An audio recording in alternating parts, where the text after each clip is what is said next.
Bacolod City Police Director, ginakaalarma ang sunod-sunod nga shooting incident sa syudad kahapon. Kapulisan ginatutukan ang pagbatay sa ginapatian assets ng NBI kag sang 23 anyos nga estudyante.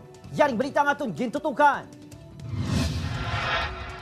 Natumod na sa kapulisan nga kalibre 22 ang gingamit sa pagtirupatay sa ginapahayag hold upper kay Angela Montalvo, 23 anyos, nga first year HRM student. Sunod sa himata sang biktima, nagpadoktor si Montalvo kahapon agod kakso ng steel braces sa iyang alawas matapos aksidente nga nabungguan sa salakyan sa iyang live-in partner sang Nobyembre.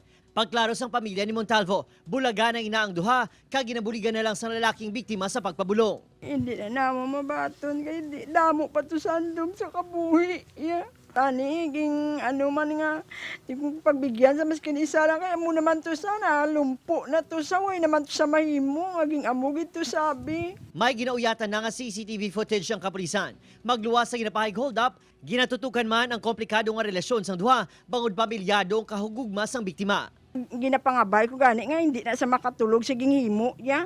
Nga wala gid sa kaluoy, kita naman to lumpo na to. Posible job-related naman ang motibo sa pagtiro patay sa ginapahayag NBI asset sa Barangay 32 nga si Jerome Shentos. Pila ka mga saksi ang nagpahayag nga sakay sa pulang salakyan ng gunman apang sunod sa BCPO. Hindi ko sinisingle out na sabi ko, maraming may sasakyan na kulay pula. Baka hindi naman talaga magtama. Sabihin na natin na nakita ganong kulay ng sasakyan, but it's not exactly, yun na talaga. Bangod sa sunod-sunod nga shooting incident, ginmando na ni Placido ang dugang nga police visibility sa mga barangay. Upod kini nagkisilyo, Adrian Priatos, 1 Western Visayas.